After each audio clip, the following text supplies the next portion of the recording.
for most people, I think that we take our strengths for granted, even if we kind of know what we're good at. We're taught to be humble, and we just assume if we're good at something, probably everybody else is too. Then I feel like I don't know why that song came to mind. Okay, Andy, it is absolutely awesome having you here. I have been a guest on your podcast, so it's really cool to have it the other way around. I have really been looking forward to this conversation. So, quickly, just as an intro, tell everyone about you, give your sort of elevator pitch. Well, Candace, thank you so much for having me on your show. I'm honored to be here. It was great having you on my show, The Talent Development Hot Seat, to share some of your experience and wisdom around talent development and learning and development principles. And just really happy to be here talking with you today. As far as who I am, I'm an author, speaker, a facilitator, a coach, a consultant, primarily working with large companies to teach and inspire employees to take ownership of their careers, to plan for the future, and to achieve more of their goals. I speak on topics around owning your career, about mindset, about future skills, and about building your personal brand. My book is called Own Your Career, Own Your Life. I also host a couple podcasts, including the Talent Development Hot Seat. And in addition to that, I am a husband and a father of two kids. I'm an expat. I moved a year and a half ago from the United States, where I'm from, to Spain. I know you're also an expat living in a different country from where you're born. And I'm an avid cyclist when I'm not busy building this business as a speaker and trainer. Wow, so many things. Okay, we need to unravel the story of how you got here and how you got to all these things. Yeah, and I just connected with you. I just resonate with your message so much. Yeah, like people should wake up on a Monday morning just so excited to get to work. I've been privileged enough to be in that space, in that environment, and it's just, yeah, it's It would be nice, right? It would be nice. And I'm sure a lot of people listening thinking like, that would be nice. Hard to achieve for a lot of people. I'm very lucky. You and I are both very lucky to have created, I think, situations where we do get excited to do the work that we do, but it's not always easy. And I see it with my own kids. Monday mornings are the worst. They hate going to school on Monday. And I don't know if there's much I can do to change that, but they don't really get a lot of choice in what they're doing, where they're going, compared with as adults. We have a lot more freedom and choice than we realize a lot of times. What I want to help people with realizing that and making changes if they need to. yeah, absolutely. Okay, so now let's travel back in time to younger you. Or like, what was your very first job? I love learning this about people, like the first dollar you ever earned. What was it? How old were you? All of that stuff. So I grew up in Orlando, Florida, Central Florida, where it's very hot and flat. My parents were divorced at a fairly young age, but my father lived not too far away, and I split time between the two families.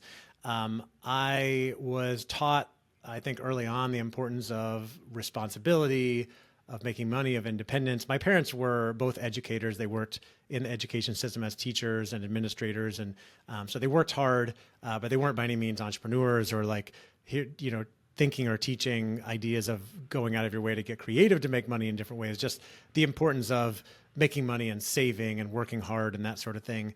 I think I started. I'm sure they gave me an allowance at a fairly decent age, but I think I started really earning money maybe in my maybe 12, 13, 14. I started mowing lawns regularly, not just for my house, but for neighbors. We would often have big storms come through, hurricanes. I think they were a little less common in those days than they are now, but certainly we would get the hurricanes, and even the lighter ones that wouldn't destroy houses by any means, but certainly knock a lot of debris around. And I would go, maybe knock on doors sometimes and ask people if I could clear their yard debris for some money. So those are some ways I made money. As far as first job, my mom got me a job when I was 15. I don't know how this came about or what her connection was. I keep forgetting to ask her, but my mom got me a job working on the county highway maintenance crew during the summer. I want to say between my freshman and sophomore years in high school, something like that. And if you know anything about Florida, it's very hot. Central Florida is brutally hot in the summer. And I'm outside. I'm 15 years old outside with this crew of 40 something year old, mostly men. I don't remember if there were any women that worked there at the time. doing, sort of road work or maintaining a lot of the landscaping along the public roads. And it was really hard work, and some good people there. But the big lesson I learned from that was I need to make sure I stay in school and get my education, because I do not want to be working outside. I like being outside from time to time, but man, it is hot. I do not want to be working out here with these guys, the rest of my life. And so, of course, I was already getting good grades. My parents were kind of really big on that aspect, and we can talk about the mindset that comes with that, things I learned about that later. But the next job I got was working in a pharmacy. My friend Josh McCamey was working as a pharmacy technician at Eckerd Drugs, which some people may remember. It's not around anymore. I think it got acquired by CVS maybe some 20 years ago. But he got me a job as a pharmacy technician, and that's a job that I did for several years through high school and college. Really great job working in a pharmacy, counting pills and running a cash register, and just chatting with people. And it certainly served me a little bit better. I worked also in some restaurants, maybe some other retail jobs before I graduated and got more into the corporate world. And along the way, I'll mention too, I played a lot of sports. I was really obsessed with sports growing up. I played baseball and football and other sports. And my dream truly was to become a professional baseball player. And I was watching baseball all the time. But I gave up on that dream when I got to high school, and I decided that I wasn't good enough to make the high school team. And I share that story actually in my book and in a lot of keynotes I do, because looking back, I wasn't the best baseball player anyway. And certainly the odds were stacked against me. If you look at the percentage of little league baseball players that go on to play professional, it's less than 1%. It's very small. But I also never really had a clear vision for what I wanted to do. I never really talked to my parents or my coach about it to ask for help. And the reason I share that story today with a lot of people is that the lesson I take from it is that it's great to have dreams, but a goal without a plan is really just a wish. And so if you're not really putting any kind of plan in place, there's probably not much of a chance that you're going to achieve it. And so I ended up just kind of drifting along from whatever came my way to whatever came my way until I really got serious and more intentional about my career later in life. Andy, I'm picking up a pattern. You are busy. You like doing a lot of things. And so yes, I've heard Florida's hot. I've been there once and I've never been so cold. So it was like one weekend of like a cold spell, and I had never felt so cold in my life. We had to go shopping and like buy new clothes. We were so cold. Wow. Well, we do get a little bit of cold in the winter, and it might sneak up on some people because they don't expect it to be cold at all. I mean, there is a little bit of a winter. I always think it's funny. I was back there a couple weeks ago at the beach. My mom lives at the beach now, and was there in late December. For me, it was not beach weather, not weather you would be laying out. It was cool, not really cold.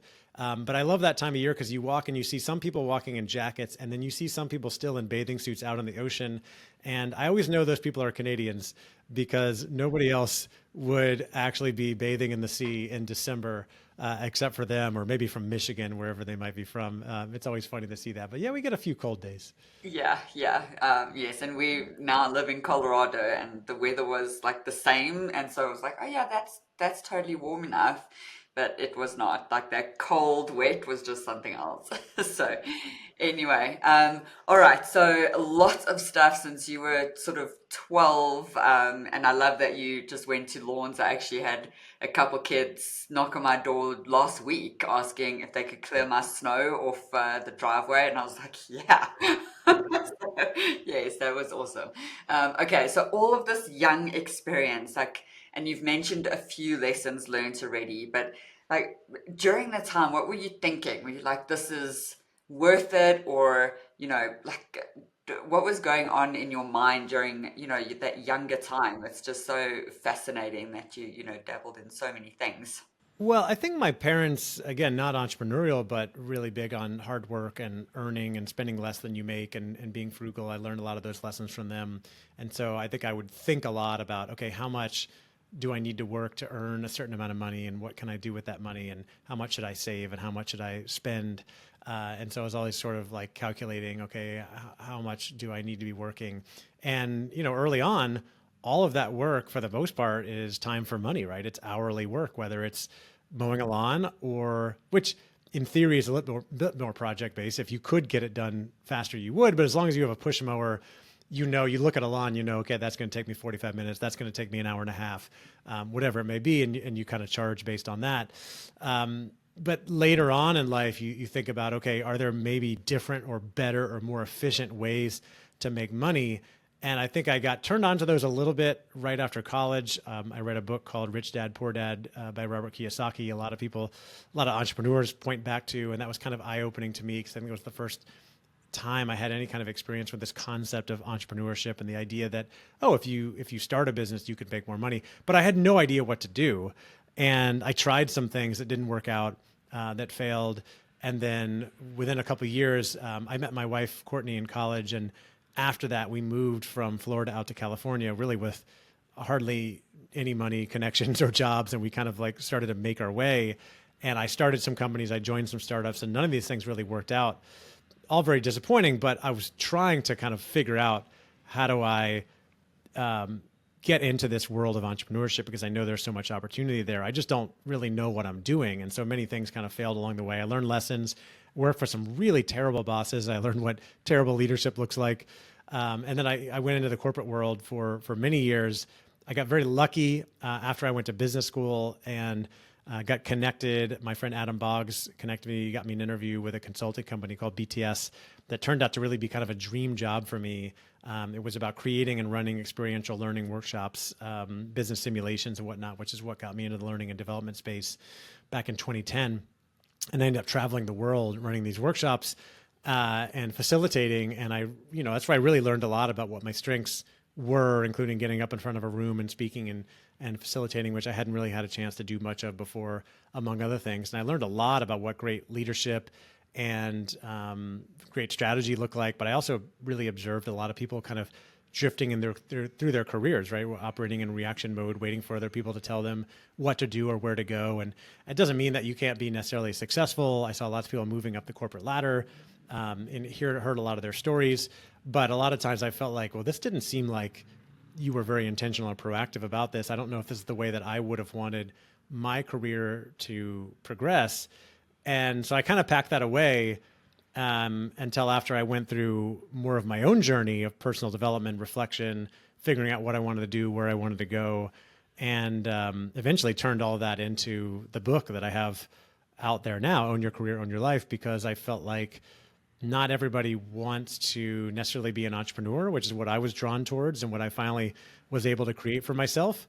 But I think everybody does want to feel happy and fulfilled in their career, and I want to be able to help people with that. And so I took a lot of the lessons I learned throughout my working career, and especially through my own like reflection and personal development experience that I went through really in depth in like 2016, 2017 in my 30s to create this framework to write this book. And it's really a lot of what I speak about in companies today.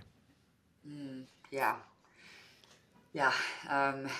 Yeah. The experience at BTS must have been really good because I worked in a corporate, but with BTS as a consultancy with us for many years. So I'm very familiar with the work, and it really is, they do some awesome stuff. So that's awesome. So yes. And so it feels like you have this predisposition to entrepreneurship, and as you're going through consulting different people, you're obviously training probably thousands of people, right? If you're traveling the world and interacting with thousands of people, and obviously you have this mindset of observing and seeing their experiences.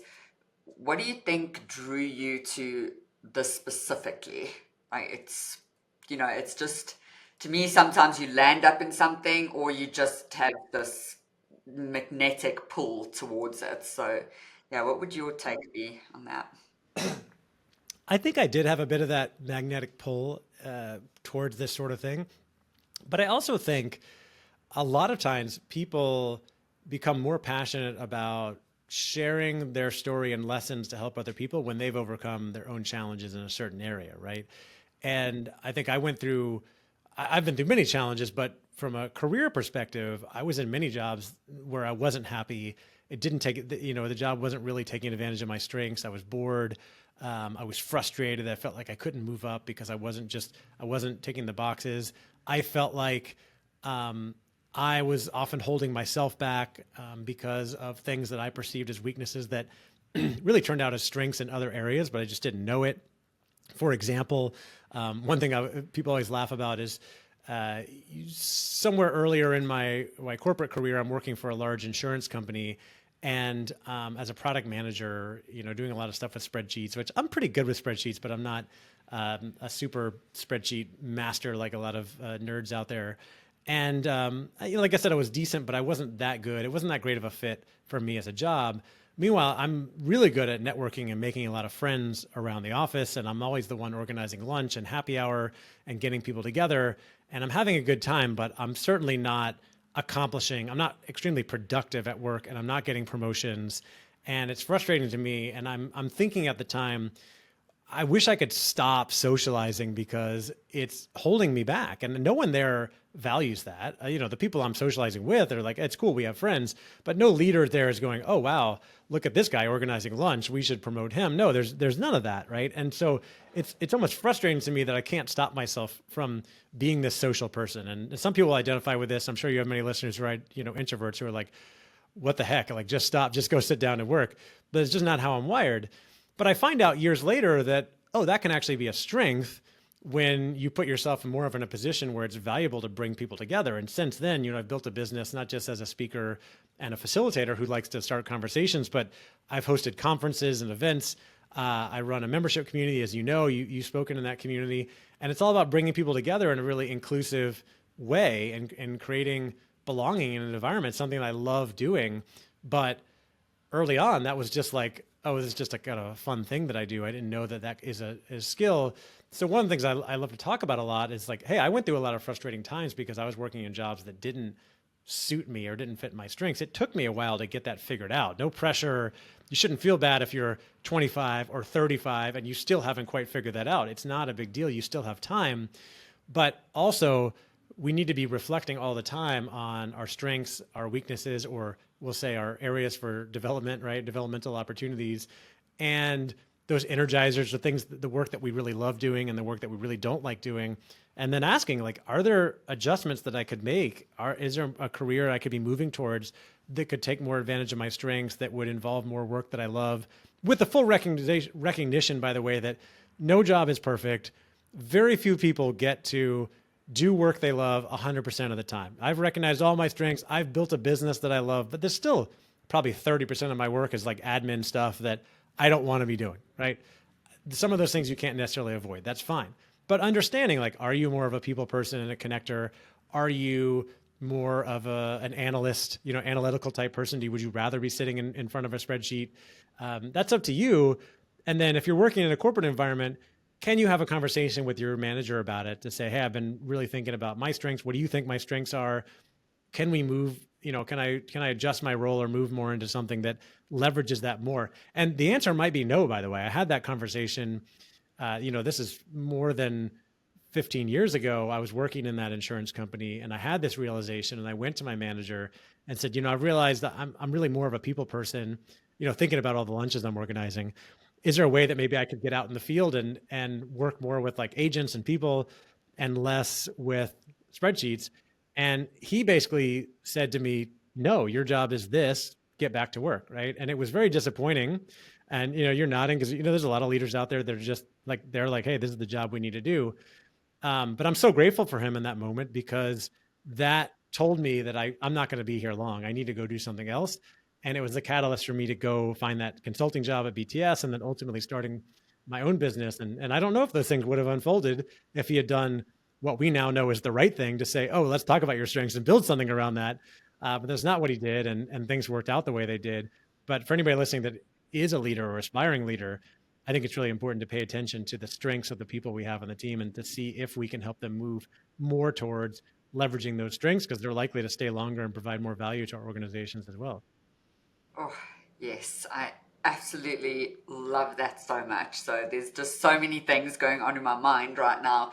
And I was also the person organizing lunch. So we actually worked at the training facility. So we got lunch every day. And I was like, it's lunchtime, like laptops off, we're going. Like, so I didn't need to organize the food, but I was like, come team, we're going down. Yeah, and that's just, and discovering your strengths is such a journey as well. And so it seems like it was for you too, because, and I'm just thinking like, yes, I would do the lunch and I'd love chatting with people, and, I would just build relationships and build credibility. And I was in an internal interview, and the question was, how do you build credibility? And I just sort of looked at them dumbfounded. Like, I was like, because I just do. Like, I don't, but it's like that networking, understanding people's needs. But at the time, I could not articulate, like, that was my answer. Like, I did not know, like, how to articulate my I don't know how strengths. I'm And doing so this. I'm just it doing was it. a journey. Yeah. Oh, say that again? I don't know how I'm doing this. I'm just doing this. Yeah, I know. But Yeah, that's so a good that's fascinating. that's a good reminder. Sorry to interrupt you, Candace. It's a good Yeah. reminder that another thing I've learned along the way is that for most people, I think that we take our strengths for granted, even if we kind of know what we're good at. We're taught to be humble, and we just assume if we're good at something, probably everybody else is too. And so, yeah, anybody could be organizing lunch, but these other people are more serious about the work they do, right? But it's not necessarily the case. People are looking at you going, wow, she's amazing at this thing. I wish I could do it like that. And so I always recommend to people, like, listen to that feedback. Don't just cast it off when someone compliments you, but really embrace that, internalize, maybe write it down and say, oh, multiple people have told me that they really admire my project management skills or my analytical skills or my people skills. Maybe this is something that I could be leaning into more, because not only is it something I enjoy, but it might be something that I'm better than other people at doing this thing, because we all have our unique strengths and weaknesses, right? And I just want to encourage people to lean more into that. I'm trying to do that all the time. I'm always reflecting on the work I like doing and I don't like doing, and seeing if I want to do more of one thing and maybe less of another thing, because I think that we change over time as well. And there's trade-offs to all of it. We also have to balance, hey, if we work in a job and our boss wants us to do something, we may just need to do that, right? Some skills are higher, come with more compensation than others. Like, you might say, like, I really love painting and doing creative stuff, but I'm not going to be a famous artist, so maybe I'm not going to make much. So maybe that's more of a hobby. I don't know. You got to weigh all those factors, but I think it's important for us to always be reflecting and thinking about those things, which is something I do regularly. Yes. Oh, I absolutely love that. Like, yes, get a journal, write it down, because it took me a long time to realize. And I was shy, so I was like a shy extrovert. So it was So like, was I. Same thing. yeah, yeah. So I was like, do you want to facilitate? No. But then once I No, no, started facilitating, I was I like, I really love do. I this. really do want to facilitate, but I'm terrified to go out there, or walk into a room of people like networking. Or like, I really want to know all these people, but I'm terrified to go up to them. It's one of the most frustrating situations So to be in, to weird. be the shy introvert. It's like you're inside of a cage. It takes a Yeah. lot of work to get out of that. Yeah, yeah, it really does. So yes, when people discovered I was an extrovert, they were like, "What?" Now I'm like, it's so obvious. But anyway, yeah. All right, let's go looking through all of these things that you've mentioned, but you haven't told us any example of like a really challenging time in your career, in your life. What happened, and then the follow-up question will be like, and how did you get through it? What Yeah. was, you know, yeah. Yeah, I can think of a few. I'll tell you about three. One that's more professional career, one that's more personal, one that's maybe of a mix. But the first one that come to mind from a career perspective was, I already told you about the conversation with my boss at the insurance company. But later on, when I was working in the consulting firm, they had a setup basically what they called a triple threat model, where to be really successful, you needed to be good at development, delivery, and sales. So development is like creating these programs, program management, project management, and creative, like coming up with the programs. The delivery is getting up in front of a room and facilitating, and sales is sales, right? And it turned out I was really good at the facilitation, the delivery, and pretty good at sales as well. But I struggled with the development side of things because I'm not very detail oriented. A lot of things would slip through the cracks, and it tended to be more of a weakness for me. And I did okay, but not up to the standards of the organization. And so I'm really loving working there. I love the people I work with. I like the work I'm doing, the travel, and I'm very ambitious. So I have these aspirations of moving up and becoming a partner in the business one day. And I remember this very difficult conversation where I was in an office with my boss and his manager, who was sort of leading the West Coast operations. And she's now moved on to become the global CEO of the organization, in which we had a hard conversation. They basically told me that you're doing fine in these two areas, but you're not making the grade in this other one, and we're not going to promote you as a result. And I just remember feeling so crushed in that moment because I wasn't going to get where I needed to go, where I wanted to go in my career, and because even despite all the feedback and advice they gave me, and they really wanted me to succeed, I just felt like I couldn't do it. Like I just didn't have the skills in me to like do that job. No matter how much they said, you know, hey, you need to be really paranoid about all the details and use these tools and write all this stuff down. I would let stuff slip through the cracks all the time. It's kind of like how I know how important it is to be on time for meetings, and yet I'm constantly late still in my 40s. I don't know. I'm getting better, but you know, it's a like an ongoing battle. I don't know why. And so I just felt so deflated and crushed in that moment. At the same time, though, the woman, my boss's boss in that moment, her name's Jessica. She was such a wonderful leader. She recognized, first of all, the way she explained it to me, even though I was entirely disappointed, I was still endeared me to her as a leader. And she's still to this day the best leader I've ever worked for or with. And she recognized my other strengths, my skills, and she ended up creating a new position just for me based around my strengths, which is not something that they often did. And was just, I'm so grateful for that and what she did for me, which set me up to learn more about sales, to become more entrepreneurial, and then on the path to eventually moving into independent consulting and running my own business. And we're still in touch today. And again, so grateful again to her for doing that. And I wrote about her in my book, but that was a major challenging moment, and hopefully a good reminder to a lot of people that like things are not always going to work out the way we want them to, but they may be setting us up for more success later on. We just don't know what that looks like yet. Another one that comes to mind, a challenge that, you know, kind of became an opportunity. And by the way, I've read a lot, studied a lot about mindset, and I'm really big on this concept of turning challenges into opportunities when you can, looking for the silver linings, asking the question, what does this make possible? And I do a whole presentation, by the way, on the 5 questions to ask anytime you're facing a challenge or uncertainty. But in 2020, we all faced the same challenge, right? Which was the pandemic shut the world down. And going into that, my job, my business really was selling and running training programs. And I was flying all around the US and the world running these leadership workshops, and everything went away. It all got shut down. And it was a scary moment for a lot of people in roles like that. Like, is this going to continue? What am I going to do? How am I going to get business? There were silver linings in that I had 2 young kids and I was able to spend more time with them because I was traveling a lot before that. And so I was very grateful for that. The other thing that came out of it, though, as everybody knows, especially if you're in the learning development space, is that the world became more virtual. Learning programs became more virtual, became much more acceptable to do speaking and training virtually. And, you know, after that, since I was working with a lot of large companies, once things started coming back, most of the facilitation that I was doing and speaking that I was doing was becoming virtual. And so that created an opportunity really for me to be able to live and work from anywhere. It did that for a lot of people. And so while I continue to live in Orlando, where I'm from, for several years, eventually, as I mentioned at the kind of the beginning of this interview, my family, we moved from Orlando to Barcelona, Spain 1.5 years ago.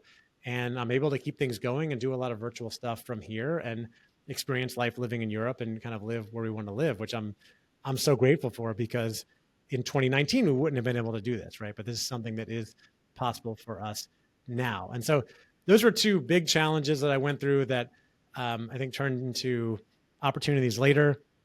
The other big challenge that, you know, I talk about a lot is that in 2020, later 2020, as I was writing my book, I also was diagnosed with testicular cancer. I had a lot of pain in my stomach, and ended up going to a doctor and getting diagnosed. And I had surgery to remove my testicle 2 days after I published my book in November 2020.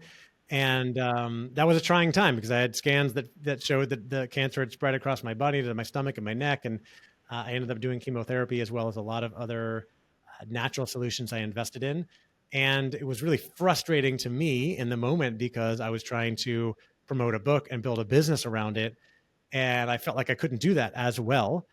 Granted, after my surgery, I was still laying on the couch with my iPhone, posting on LinkedIn, right? Because nothing can ever stop you if you have a smartphone in your hand.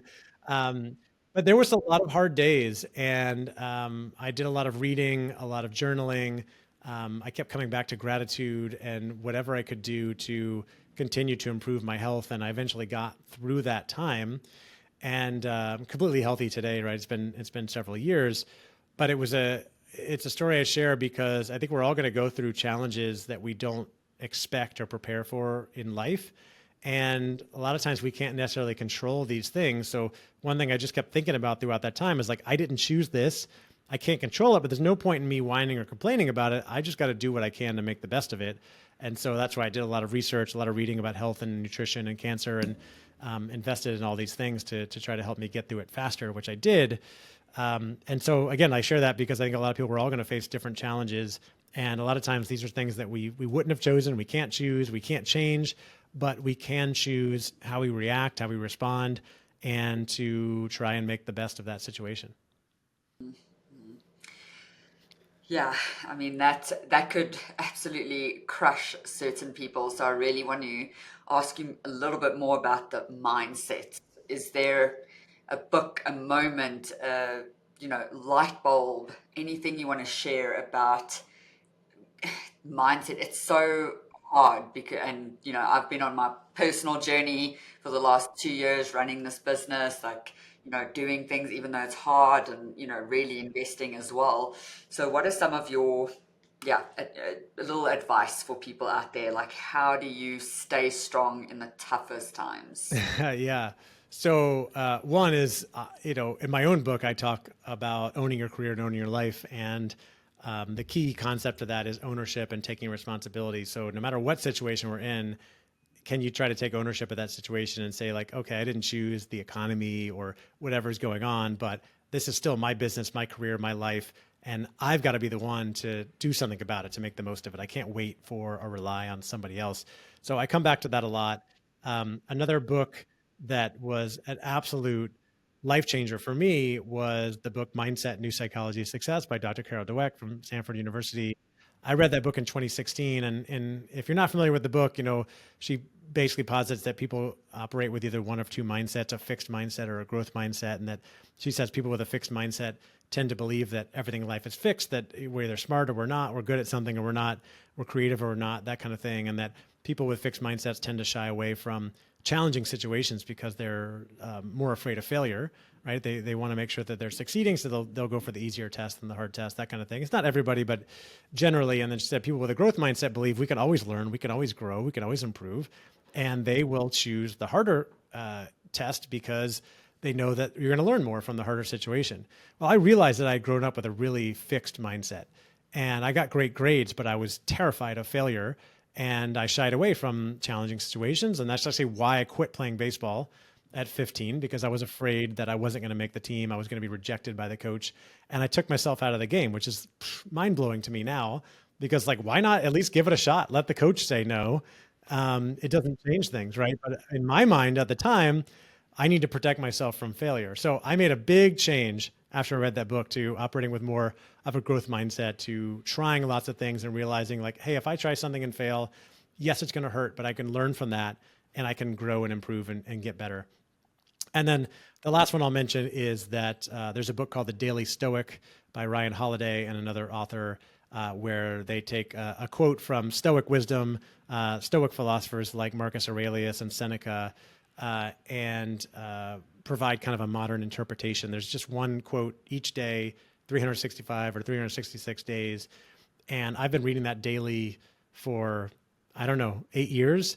It's really become my Bible and has really done a lot to build my mindset. And kind of if you're not familiar with Stoicism, the tenets are basically some of the things we already talked about, which is that you can't control the outside world. You really don't even have full control over your body because it could be imprisoned or you could have health issues. The only thing you control is your mind and your mindset and your outlook on the world and how you respond to things that are going on. And so you focus most of your energy on the things that are in your control. You try to do the right thing all the time, the best thing for yourself and your family. And I just think about those things all the time. I make plenty of mistakes, but I think the more you realize those things, the more you get curious about, why you're feeling certain ways or the situations you're in. the better you're able to respond to those situations and to try to make the best of it for yourself. Okay, I am investing in that book for sure. And we'll add links to the description because those all sound awesome. So, yeah, the Carol Dweck one, because I mean, I'm very familiar with her work. I train her work, but I Mm. didn't hear of that book. Was that her first book? Did she Mindset, do the a new second book? psychologist. Yeah, I think that's her first book. I don't know if she has The other books, first, but that's the one okay. I read. All right, so it's not called like the growth mindset. Okay, Yeah. I will have a look at that. Okay, awesome. All right, so now based on all your experience, your perspective, what do you think we are not talking enough about when it comes to building a career and life? I mean, yeah, your book is just perfect for this question. What are we not talking enough about?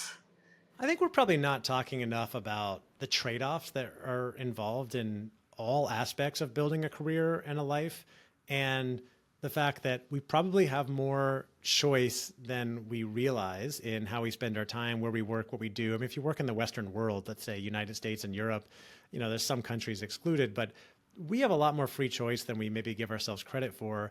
And that doesn't mean that, hey, if you don't like your job, you can just quit and go get another one tomorrow. We know there's going to be a lot of work involved in that. I know many people who've been unemployed for months at a time over the last year because the job market's been tough and things haven't worked out.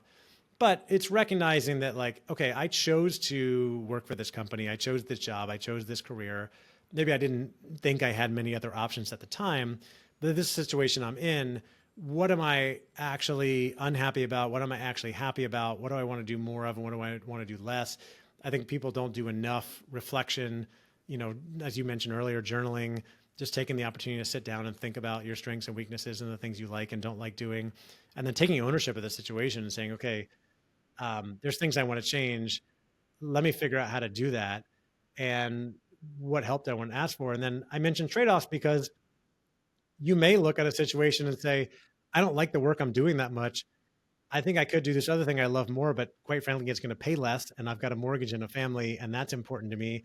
And maybe I suck it up and I stay in this job I don't like as much, but it pays more. And that's okay. There's nothing wrong with that. Just like when I tell people, when you're thinking about earning your career and plotting out your vision for where you want to go, some people are going to say, I want to be CEO or CFO one day. And other people are going to say, heck no, I don't want that responsibility. I don't want to be a manager. I just want to be paid fairly for the work that I do and be home for dinner with my family every night. And that's great too. Like, it's not about how much you achieve. And I think, what can be part of that conversation too is trying to minimize the amount of comparison that impacts the work that we do and the feelings that we have, right? Because it's so easy to look at other people and say, why can't I be more like them? This other person's achieving this thing, that thing. And remember that social media is the highlight reel, right? It's not everything. We don't know everything going on with people's lives. And everyone's on their own journey. And something I think about a lot is that there are no trophies. As far as I know, there's no trophies at the end of life for making the most money, having the best title, like achieving the most success, whatever. Everybody's just doing the best they can. We're all learning. And so I try to focus more on personal growth, just getting better day by day. And maybe I would close it up to say, probably people aren't asking themselves the question enough: what does success look like for me? In what situation would I be really happy? And also, can I be happy and grateful with the situation I'm in today? Because I think that it's important it's great to be ambitious and want to achieve more and want to make more money. And I think it's equally, if not more important, to also come back to gratitude for the situation you have, the life you have today. And if you haven't done much practicing of gratitude, it's amazing how much it can improve your outlook on the world. And just as an example of that, I've been practicing gratitude, writing gratitude for years, but when I was going through cancer, even on the hardest days where I felt like I couldn't even get out of bed, I would still take out my journal and write down all the things that I was grateful for, including my family, the healthcare workers who were helping me, modern medicine, a good cup of coffee. Although I think I'd taken myself off caffeine at that time, so maybe tea or decaf coffee. I don't know, but there's always little things, great weather, whatever, that you can find to be grateful for. And even in hard situations, when we make mistakes, we do dumb things, we're frustrated, we can say, well, I'm grateful that I get to learn this lesson and that I have an opportunity to recover. I'm still here and I'm going to just get better and do the best I can and try to be better tomorrow. Mm. Ooh, enough. Oh, yes, I have started doing that probably the last 6 months or so. I've started doing a lot of journaling, gratitude, and it really is awesome. Like it has just shifted my mindset so much. So yeah, it's so people must do it, and it's so easy. Yet somehow there's a block. So I mean, I've had my journal on my bedside table for probably a year, but only like in the last, and maybe not even 6 months, like 3, 4 months, like actually been good at it and consistent. And yeah, it's Wow, just that's great. somehow I like think this it's good to like try to harder than make some of these things a bit of a habit and to make yes. them simple. So I heard this on another podcast the other day that a lot of people get into journaling, but they feel this pressure to like write about everything that's going on, and it takes too much time and they don't get to it. Instead, make it simple. Just write down, reflect on your day or the day before, or write down one win, one great thing that happened, one challenge or mistake or frustrating thing, and one thing that you're grateful for. And it's a great way to kind of record your life and also reflect on the things that are going on. And I found it helpful. I love that so much, and also the trade-offs are so it's such a good call because and there's also different trade-offs at different times of your life. So yeah, like maybe your 20s, you're working through the night, but then you have children and it is about tucking them in at night or having dinner together. And so during time, and I've definitely seen that, like when we moved to America, I had to basically stop working, which was really hard for me because I really love working.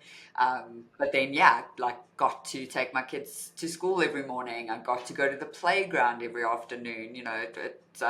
Make dinner and to be with them every night. So, Yeah. yes, all the I just kind of trade-offs. doubt. I think that we have to think about what's most important to us, and there's always trade offs in these situations. But, I have two young kids, and I think about trade offs every evening between like, oh, working more, or spending time with them, or whatever. I just think that you were talking about being there with them, going to the playground. I just feel like you're never going to regret. That's your life. I can't tell you what to feel, but I feel like you're never going to regret spending that time with them. Absolutely never. No, it's it's awesome. I can build the business now. They're a little bit older. How old are your children? Mine are 8 and 10, just about to turn 9 and 11. Okay, nice, nice. So very similar. Mine are 7 and 9. Yeah. Ah, excellent. Yes. Okay, so now let's go again, close the loop, back in time. Younger Andy, what would you go back and thank yourself for doing then? Well, I know I went through many frustrating times when I felt like I just couldn't figure out how to get ahead or achieve more. I would thank myself for trying, being willing to try lots of things. I would really thank myself for taking a leap and getting more into personal development and doing the reflecting, and for being willing to adopt more of a growth mindset and try lots of stuff, because I have achieved so many things. I failed at so many things, but I've achieved so many things. And I'm so proud of what I've built and what I've done, and grateful for the life that I get to live today. And I still face plenty of challenges. But I'm so grateful for the career, the business I have and the life I get to live today. And it's all been created because I was willing to adopt that mindset and make a lot of those choices, take a lot of those risks. And I'm grateful for that. And I would just go back and say, like, remain curious, keep trying things, and thank you for adopting this and being willing to try stuff. Yeah, yeah. Yes, you have certainly done a ton of things, and yeah, and has the move been to Spain? I mean, I know it's been a year and a half, but that's still pretty new. From my experience, I've been here for 5 years, and sometimes I'm still like, feel like we're learning. US for longer than that. Okay, so you're fresher in the experience as well. Yeah, it's been great so far, and also with plenty of trade offs and challenges. Right, we've got kids in local school, so they're going to school in new languages that they didn't speak before, which is really really hard. My daughter misses her friends from back home, and of course we miss our family. Grandparents being all back in the U.S. And so those things are hard. Work wise, I'm still working mostly with clients in the U.S. And so they're 6 to 9 hours, behind where I am. So time zone differences are challenging, but the lifestyle here is wonderful. Great weather, lots of great things to do, so many great people. so much great travel. We've just had such a great experience. I'm absolutely loving it. I don't know when we're going to be going back. It may happen at some point, but so far it's been an experience I don't regret and not one I would trade for anything. Yeah, oh, that's awesome. Yes, I always say moving has been both the hardest and the best thing we've ever done. So, Yeah, like having children. yes, absolutely. Yes, although and people have asked me what's the hardest thing you've ever done, and I'm like, moving. It's been Moving. harder Yeah. than having children, Wow. Yeah. but also the Well, best, like the best decision we've made. We also don't regret yeah. a single thing. Yeah. Well, you know And what? I definitely think where we need to moving be. moving is one of the hardest things in life, period. Even if, I mean, you and I have moved countries, but even when you just move around the block, you're like, I'm going to move from this apartment to that apartment 1 block away. It's still awful. It's still one of the hardest things that you'll ever do because you have to go through all your stuff, pack up all your stuff, decide what you're going to keep, either hire someone or try to do it yourself, move it all. It's just, and it takes so much time and there's like no way around it. It's definitely one of the most, it's a luxury for a lot of people, but it's still a challenging situation we often put ourselves in. Yes, absolutely. And just with what I don't know why, if you ask me, I mean, I could tell you the story, but we literally lived in 5 houses within 18 months. So we moved 5 times in 18 months. It was so many boxes, so many in and out and in and out. You've gotten really Now we just good. You've have, gotten, we are never moving yeah, again. you've gotten really good at cutting things down and packing up, right, for Oh the yeah, next living thing. the simple life. I'm like, do we Right. really need plates? Just eat with our hands, fine. Just Yeah. Oh my gosh. well, Andy, it's been awesome. I would love for you to let people know how they can get hold of you, work with you. Your book. I know you've got other things coming up, so tell all the things. Thank you, Candace. I appreciate that. The book is called Own Your Career, Own Your Life. Stop drifting and take control of your future. And again, designed to help people really take ownership and control their life, achieve more of your goals. I'm working on another one to come out later this year on building your personal brand, but there is a chapter in the first one on building your personal brand. I have a podcast called The Talent Development Hot Seat, another one called the Own Your Career Show. And you can find out everything about me on my website, which is andystorch.com. And if you go there and click on bonus resources, you can download. You don't want to read the whole book or buy the book. You can get a free guide that's basically the 5 steps to owning your career at andystorch.com/bonus. And if you happen to be dealing with cancer or know anyone that does, unfortunately, I've also created a guide where I created a PDF where I wrote down all of my experience and my recommendations for people going through that. And that's also on the same website, andystorch.com/cancer, I think it is, but it's right on the homepage. And it's just something I wanted to do to be able to help other people that are going through that experience. But everything's right there, andystorch.com. I'm active on LinkedIn. Plenty of ways to get in touch. Yeah, that's awesome.